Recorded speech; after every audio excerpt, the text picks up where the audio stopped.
Welcome to my channel, The Alchemist audiobook, The boy was Noble, tempted to be by rude Paulo and moved Coelho. to another bench, but his father had taught him to be respectful of the elderly, so he held out the book to the man, for two reasons. First, that he himself wasn't sure how to pronounce the title, and second, that if the old man didn't know how to read, he would probably feel ashamed and decide of his own accord to change benches.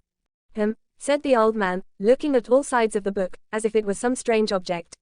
This is an important book, but it's really irritating. The boy was shocked. The old man knew how to read, and had already read the book. And if the book was irritating, as the old man had said, the boy still had time to change it for another. It's a book that says the same thing almost all the other books in the world say, continued the old man. It describes people's inability to choose their own personal legends. And it ends up saying that everyone believes the world's greatest lie. What's the world's greatest lie? The boy asked, completely surprised. It's this, that at a certain point in our lives, we lose control of what's happening to us, and our lives become controlled by fate.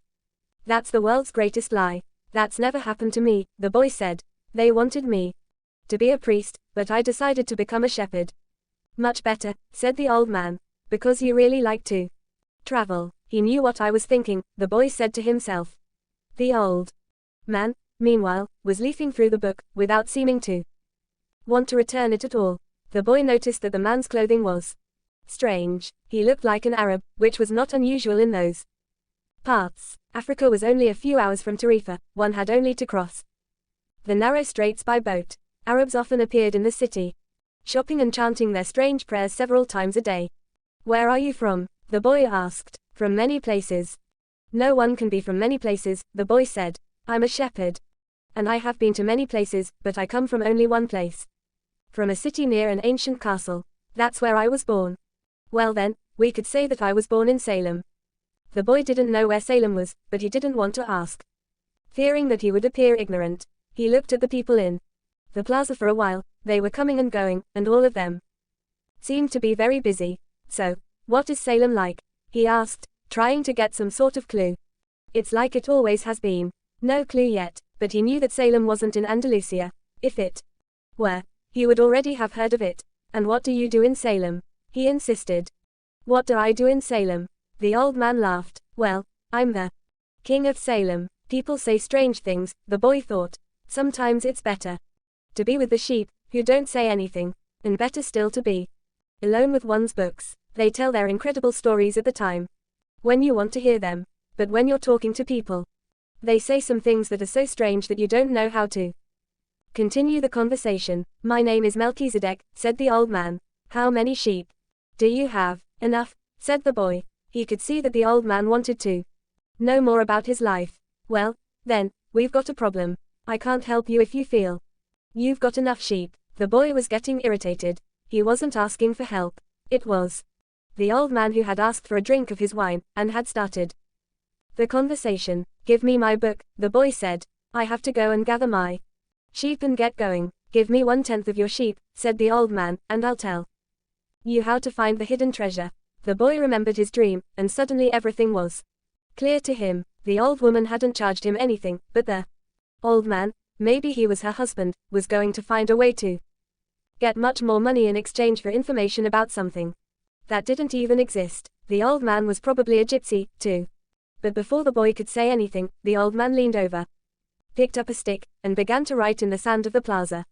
Something bright reflected from his chest with such intensity that boy was momentarily blinded.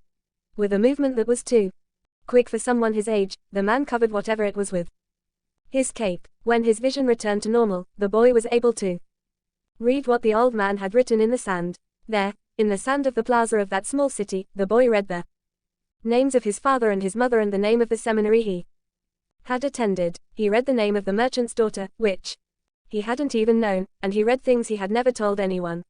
I'm the king of Salem, the old man had said. Why would a king be talking with a shepherd? The boy asked. Awed and embarrassed. For several reasons, but let's say that the most important is that you have succeeded in discovering your personal legend. The boy didn't know what a person's personal legend was. It's what you have always wanted to accomplish. Everyone, when they're young, knows what their personal legend is. At that point in their lives, everything is clear and everything is possible. They are not afraid to dream, and to yearn for everything they would like to see happen to them in their lives. But, as time passes, a mysterious force begins to convince them that it will be impossible for them to realize their personal legend. None of what the old man was saying made much sense to the boy, but he wanted to know what the mysterious force was. The merchant's daughter would be impressed when he told her about that. It's a force that appears to be negative, but actually shows you how to realize your personal legend. It prepares your spirit and your will, because there is one great truth on this planet: whoever you are, or whatever it is that you do, when you really want something, it's because that desire originated in the soul of the universe. It's your mission on Earth, even when all you want to do is travel, or marry the daughter of a textile merchant, yes, or even search for treasure. The soul of the world is nourished by people's happiness, and also by unhappiness, envy, and jealousy. To realize one's personal legend is a person's only real obligation. All things are one, and, when you want something, all the universe conspires in helping you to achieve it. They were both silent for a time, observing the plaza and the townspeople. It was the old man who spoke first. Why do you tend a flock of sheep? Because I like to travel. The old man pointed to a baker standing in his shop window at one corner of the plaza. When he was a child, that man wanted to travel, too, but he decided first to buy his bakery and put some money aside. When he's an old man, he's going to spend a month in Africa. He never realized that people are capable, at any time in their lives, of doing what they dream of. He should have decided to become a shepherd, the boy said. Well, he thought about that, the old man said, but bakers are more important people than shepherds. Bakers have homes, while shepherds sleep out in the open. Parents would rather see their children marry bakers than shepherds. The boy felt a pang in his heart, thinking about the merchant's daughter. There was surely a baker in her town. People learn, early in their lives, what is their reason for being, said the old man, with a certain bitterness. Maybe that's why they give up on it so early, too. But that's the way it is. The boy reminded the old man that he had said something about hidden treasure. Treasure is uncovered by the force of flowing water, and it is buried by the same currents, said the old man. If you want to learn about your own treasure, you will have to give me 1/10 of your flock. What about 1/10 of my treasure? The old man looked disappointed. If you start out by promising what you don't even have yet, you'll lose your desire to work toward getting it. The boy told him that he had already promised to give 1/10 of his treasure to the gypsy.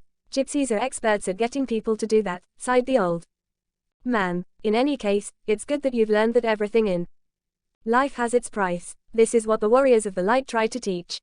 The old man returned the book to the boy. Tomorrow, at this same time, bring me 1/10 of your flock, and I will tell you how to find the hidden treasure. Good afternoon. And he vanished around the corner of the plaza. The boy began again to read his book, but he was no longer able to concentrate. He was tense and upset, because he knew that the old man was right. He went over to the bakery and bought a loaf of bread, thinking about whether or not he should tell the baker what the old man had said about him. Sometimes it's better to leave things as they are, he thought to himself, and decided to say nothing. If he were to say anything, the baker would spend 3 days thinking about giving it all up, even though he had gotten used to the way things were. The boy could certainly resist causing that kind of anxiety for the baker. So he began to wander through the city, and found himself at the gates. There was a small building there, with a window at which people bought tickets to Africa. And he knew that Egypt was in Africa. Can I help you? Asked the man behind the window. Maybe tomorrow, said the boy, moving away. If he sold just one of his sheep, he'd have enough to get to the other shore of the strait. The idea frightened him. Another dreamer, said the ticket seller to his assistant, watching the boy walk away. He doesn't have enough money to travel. While standing at the ticket window, the boy had remembered his flock, and decided he should go back to being a shepherd. In 2 years he had learned everything about shepherding. He knew how to shear sheep, how to care for pregnant ewes, and how to protect the sheep from wolves. He knew all the fields and pastures of Andalusia, and he knew what was the fair price for every one of his animals. He decided to return to his friend's stable by the longest route possible. As he walked past the city's castle, he interrupted his return, and climbed the stone ramp that led to the top of the wall. From there, he could see Africa in the distance. Someone had once told him that it was from there that the Moors had come, to occupy all of Spain. He could see almost the entire city from where he sat, including the plaza where he had talked with the old man. Curse the moment I met that old man, he thought. He had come to the town only to find a woman who could interpret his dream. Neither the woman nor the old man was at all impressed by the fact that he was a shepherd. They were solitary individuals who no longer believed in things, and didn't understand that shepherds become attached to their sheep. He knew everything about each member of his flock. He knew which ones were lame, which one was to give birth 2 months from now, and which were the laziest. He knew how to shear them, and how to slaughter them. If he ever decided to leave them, they would suffer. The wind began to pick up. He knew that wind. People called it the Levanter, because on it the Moors had come from the Levant at the eastern end of the Mediterranean. The Levanter increased in intensity. Here I am, between my flock and my treasure, the boy thought. He had to choose between something he had become accustomed to and something he wanted to have. There was also the merchant's daughter, but she wasn't as important as his flock, because she didn't depend on him. Maybe she didn't even remember him. He was sure that it made no difference to her on which day he appeared. For her, every day was the same. And when each day is the same as the next, it's because people fail to recognize the good things that happen in their lives every day that the sun rises. I left my father, my mother, and the town castle behind. They have gotten used to my being away, and so have I. The sheep will get used to my not being there, too, the boy thought. From where he sat, he could observe the plaza. People continued to come and go from the baker's shop. A young couple sat on the bench where he had talked with the old man, and they kissed. That baker, he said to himself, without completing the thought. The Levanter was still getting stronger, and he felt its force on his face. That wind had brought the Moors, yes, but it had also brought the smell of the desert and of veiled women. It had brought with it the sweat and the dreams of men who had once left to search for the unknown, and for golden adventure, and for the pyramids. The boy felt jealous of the freedom of the wind, and saw that he could have the same freedom. There was nothing to hold him back except himself. The sheep, the merchant's daughter, and the fields of Andalusia were only steps along the way to his personal legend. The next day, the boy met the old man at noon.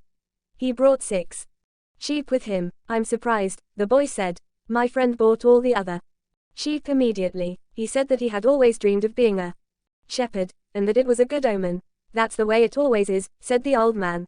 It's called the principle of favorability. When you play cards the first time, you are almost sure to win. Beginner's luck. Why is that? Because there is a force that wants you to realize your personal legend. It whets your appetite with a taste of success.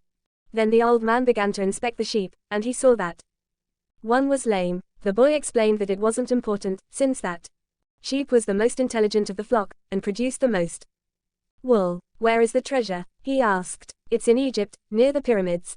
The boy was startled. The old woman had said the same thing. But she hadn't charged him anything. In order to find the treasure, you will have to follow the omens. God has prepared a path for everyone to follow. You just have to read the omens that he left for you. Before the boy could reply, a butterfly appeared and fluttered between him and the old man. He remembered something his grandfather had once told him, that butterflies were a good omen. Like crickets, and like grasshoppers, like lizards and 4-leaf clovers. That's right, said the old man, able to read the boy's thoughts. Just as your grandfather taught you. These are good omens. The old man opened his cape, and the boy was struck by what he saw. The old man wore a breastplate of heavy gold, covered with precious stones. The boy recalled the brilliance he had noticed on the previous day. He really was a king. He must be disguised to avoid encounters with thieves. Take these, said the old man, holding out a white stone and a black stone that had been embedded at the center of the breastplate. They are called Urim and Thummim. The black signifies yes, and the white, no. When you are unable to read the omens, they will help you to do so. Always ask an objective question, but, if you can, try to make your own decisions. The treasure is at the pyramids, that you already knew, but I had to insist on the payment of 6 sheep because I helped you to make your decision. The boy put the stones in his pouch. From then on, he would make his own decisions. Don't forget that everything you deal with is only one thing and nothing else. And don't forget the language of omens. And, above all, don't forget to follow your personal legend through to its conclusion. But before I go, I want to tell you a little story. A certain shopkeeper sent his son to learn about the secret of happiness from the wisest man in the world. The lad wandered through the desert for 40 days, and finally came upon a beautiful castle, high atop a mountain. It was there that the wise man lived. Rather than finding a saintly man, though, our hero, on entering the main room of the castle, saw a hive of activity. Tradesmen came and went, people were conversing in the corners, a small orchestra was playing soft music, and there was a table covered with platters of the most delicious food in that part of the world. The wise man conversed with everyone, and the boy had to wait for 2 hours before it was his turn to be given the man's attention. The wise man listened attentively to the boy's explanation of why he had come, but told him that he didn't have time just then to explain the secret of happiness. He suggested that the boy look around the palace and return in 2 hours. Meanwhile, I want to ask you to do something, said the wise man, handing the boy a teaspoon that held 2 drops of oil. As you wander around, carry this spoon with you without allowing the oil to spill. The boy began climbing and descending the many stairways of the palace, keeping his eyes fixed on the spoon. After 2 hours, he returned to the room where the wise man was. Well, asked the wise man, did you see the Persian tapestries that are hanging in my dining hall? Did you see the garden that it took the master gardener 10 years to create? Did you notice the beautiful parchments in my library? The boy was embarrassed, and confessed that he had observed nothing. His only concern had been not to spill the oil that the wise man had entrusted to him. Then go back and observe the marvels of my world, said the wise man. You cannot trust a man if you don't know his house. Relieved, the boy picked up the spoon and returned to his exploration of the palace, this time observing all of the works of art on the ceilings and the walls. He saw the gardens, the mountains all around him, the beauty of the flowers, and the taste with which everything had been selected. Upon returning to the wise man, he related in detail everything he had seen. But where are the drops of oil I entrusted to you? Asked the wise man. Looking down at the spoon he held, the boy saw that the oil was gone. Well, there is only one piece of advice I can give you, said the wisest of wise men. The secret of happiness is to see all the marvels of the world, and never to forget the drops of oil on the spoon. The shepherd said nothing. He had understood the story the old king had told him. A shepherd may like to travel, but he should never forget about his sheep. The old man looked at the boy and, with his hands held together, made several strange gestures over the boy's head. Then, taking his sheep, he walked away. At the highest point in Tarifa there is an old fort, built by the Moors. From atop its walls, one can catch a glimpse of Africa. Melchizedek, the king of Salem, sat on the wall of the fort that afternoon, and felt the Levanta blowing in his face. The sheep fidgeted nearby, uneasy with their new owner and excited by so much change. All they wanted was food and water. Melchizedek watched a small ship that was plowing its way out of the port. He would never again see the boy, just as he had never seen Abraham again after having charged him his 1/10 fee. That was his work. The gods should not have desires, because they don't have personal legends. But the king of Salem hoped desperately that the boy would be successful. It's too bad that he's quickly going to forget my name, he thought. I should have repeated it for him. Then when he spoke about me he would say that I am Melchizedek, the king of Salem. He looked to the skies, feeling a bit abashed, and said, I know. It's the vanity of vanities, as you said, my lord.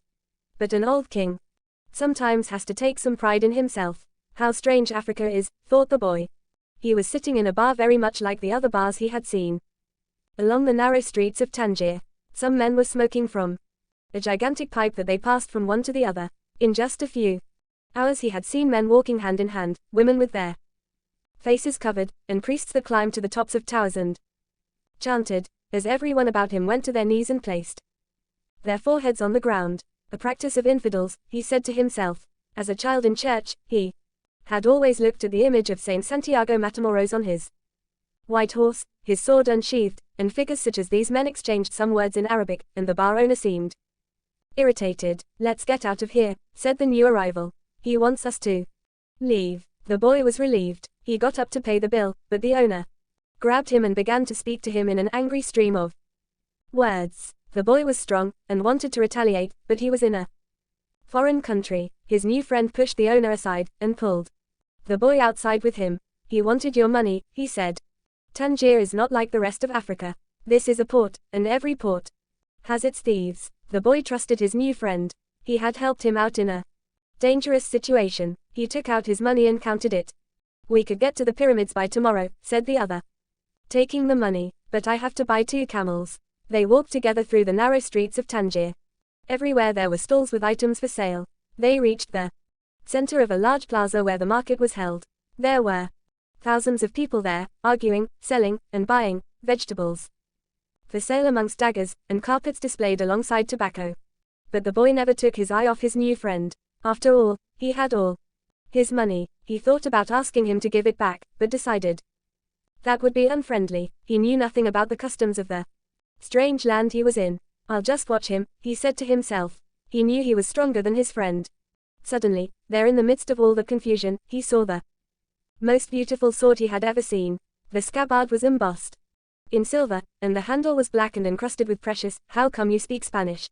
He asked. The new arrival was a young man in Western dress, but the color of his skin suggested he was from this city. He was about the same age and height as the boy. Almost everyone here speaks Spanish. We're only 2 hours from Spain. Sit down, and let me treat you to something, said the boy. And ask for a glass of wine for me. I hate this tea. There is no wine in this country, the young man said. The religion here forbids it. The boy told him then that he needed to get to the pyramids. He almost began to tell about his treasure, but decided not to do so. If he did, it was possible that the Arab would want a part of it as payment for taking him there. He remembered what the old man had said about offering something you didn't even have yet. I'd like you to take me there if you can. I can pay you to serve as my guide. Do you have any idea how to get there? The newcomer asked. The boy noticed that the owner of the bar stood nearby, listening attentively to their conversation. He felt uneasy at the man's presence, but he had found a guide, and didn't want to miss out on an opportunity. You have to cross the entire Sahara Desert, said the young man. And to do that, you need money. I need to know whether you have enough. The boy thought it a strange question, but he trusted in the old man, who had said that, when you really want something, the universe always conspires in your favor. He took his money from his pouch and showed it to the young man. The owner of the bar came over and looked, as well. The two men exchanged some words in Arabic, and the bar owner seemed irritated. Let's get out of here, said the new arrival. He wants us to leave. The boy was relieved. He got up to pay the bill, but the owner grabbed him and began to speak to him in an angry stream of words. The boy was strong, and wanted to retaliate, but he was in a foreign country. His new friend pushed the owner aside, and pulled the boy outside with him. He wanted your money, he said. Tangier is not like the rest of Africa. This is a port, and every port has its thieves. The boy trusted his new friend. He had helped him out in a dangerous situation. He took out his money and counted it.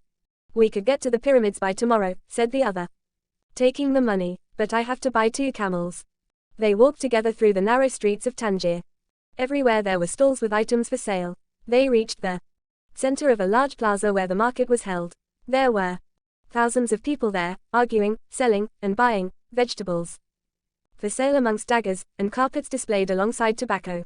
But the boy never took his eye off his new friend. After all, he had all his money. He thought about asking him to give it back, but decided that would be unfriendly. He knew nothing about the customs of the strange land he was in. I'll just watch him, he said to himself. He knew he was stronger than his friend. Suddenly, there in the midst of all the confusion, he saw the most beautiful sword he had ever seen.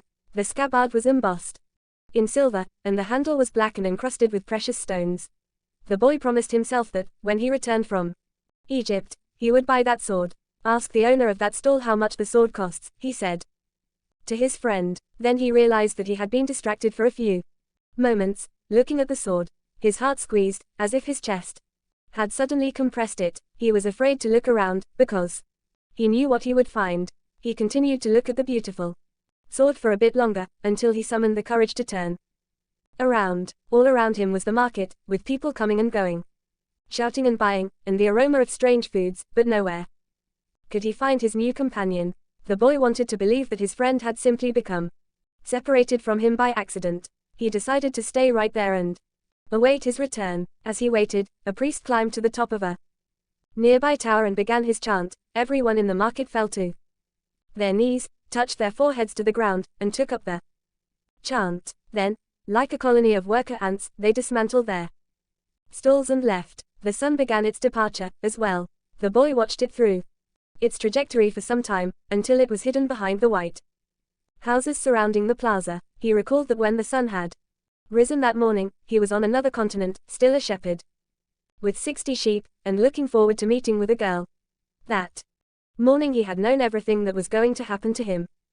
As he walked through the familiar fields. But now, as the sun began to set, he was in a different country, a stranger in a strange land. Where he couldn't even speak the language. He was no longer a shepherd, and he had nothing, not even the money to return and start everything over. All this happened between sunrise and sunset, the boy thought. He was feeling sorry for himself, and lamenting the fact that his life could have changed so suddenly and so drastically. He was so ashamed that he wanted to cry. He had never even wept in front of his own sheep. But the marketplace was empty, and he was far from home, so he wept. He wept because God was unfair. And because this was the way God repaid those who believed in the dreams. When I had my sheep, I was happy, and I made those around me happy. People saw me coming and welcomed me, he thought. But now I'm sad and alone. I'm going to become bitter and distrustful of people because one person betrayed me. I'm going to hate those who have found their treasure because I never found mine. And I'm going to hold on to what little I have, because I'm too insignificant to conquer the world. He opened his pouch to see what was left of his possessions.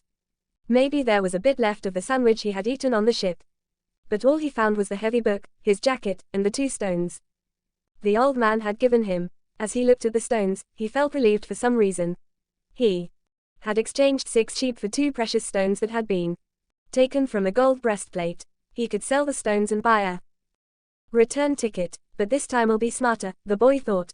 Removing them from the pouch so he could put them in his pocket. This was a port town, and the only truthful thing his friend had told him was that port towns are full of thieves. Now he understood why the owner of the bar had been so upset. He was trying to tell him not to trust that man. I'm like everyone else. I see the world in terms of what I would like to see happen. Not what actually does. He ran his fingers slowly over the stones, sensing their temperature and feeling their surfaces. They were his treasure. Just handling them made him feel better. They reminded him of the old man. When you want something, all the universe conspires in helping you to achieve it, he had said. The boy was trying to understand the truth of what the old man had said. There he was in the empty marketplace, without a cent to his name, and with not a sheep to guard through the night. But the stones were proof that he had met with a king who knew of the boy's past. They're called Urim and Thummim, and they can help you to read the omens. The boy put the stones back in the pouch and decided to do an experiment. The old man had said to ask very clear questions, and to do that, the boy had to know what he wanted. So he asked if the old man's blessing was still with him. He took out one of the stones. It was, yes. Am I going to find my treasure? He asked.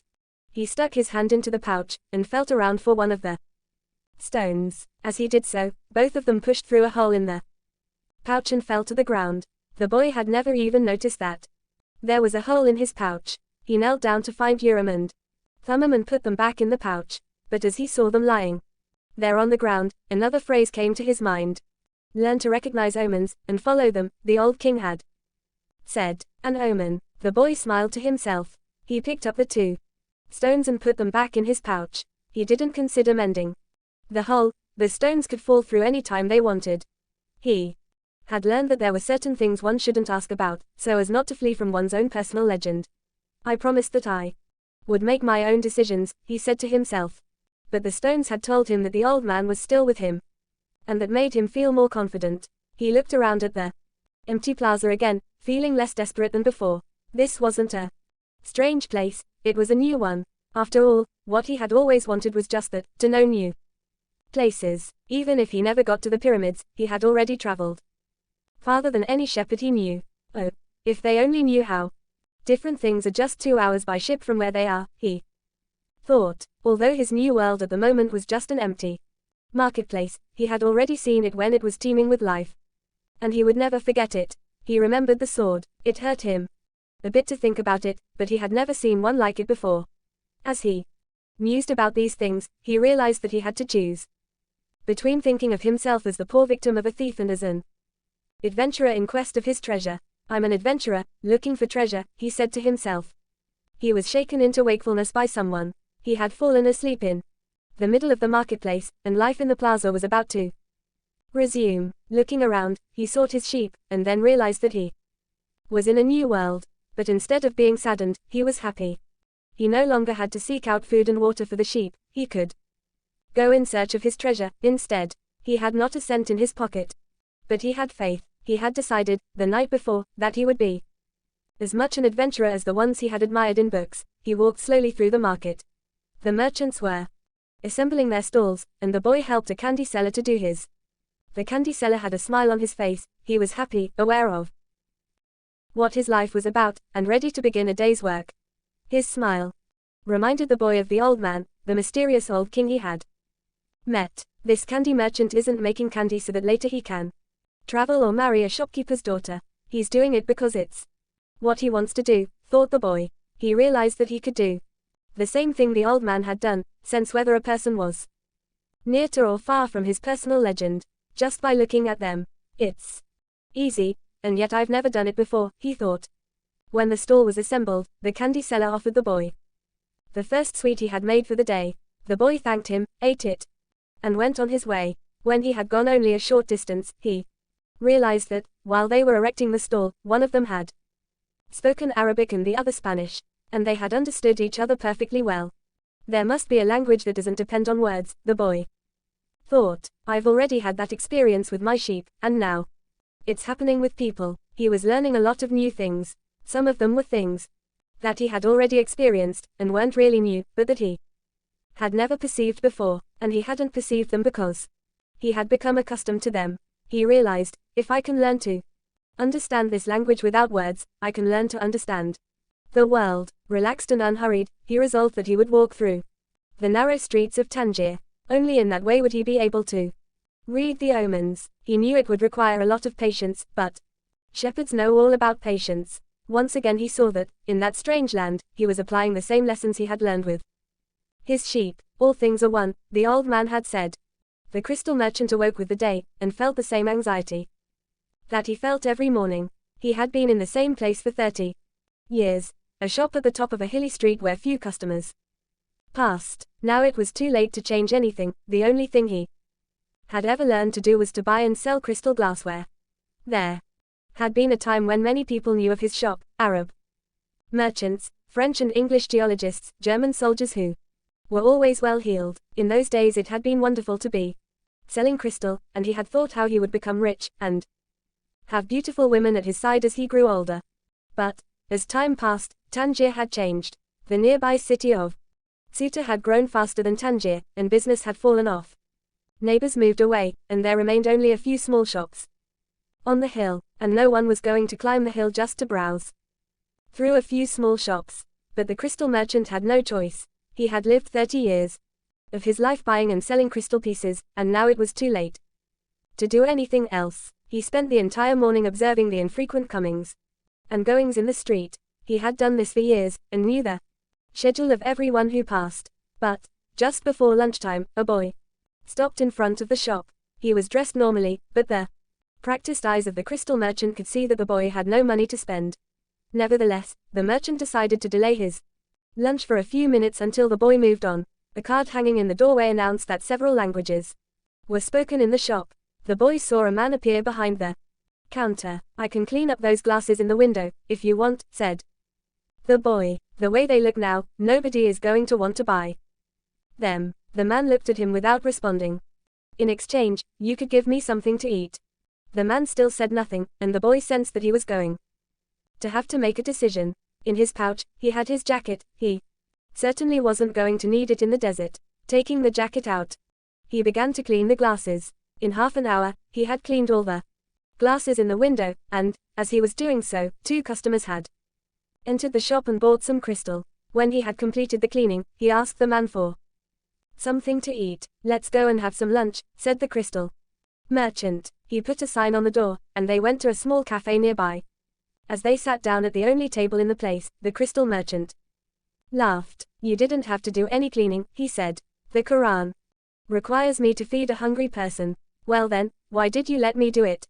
The boy asked.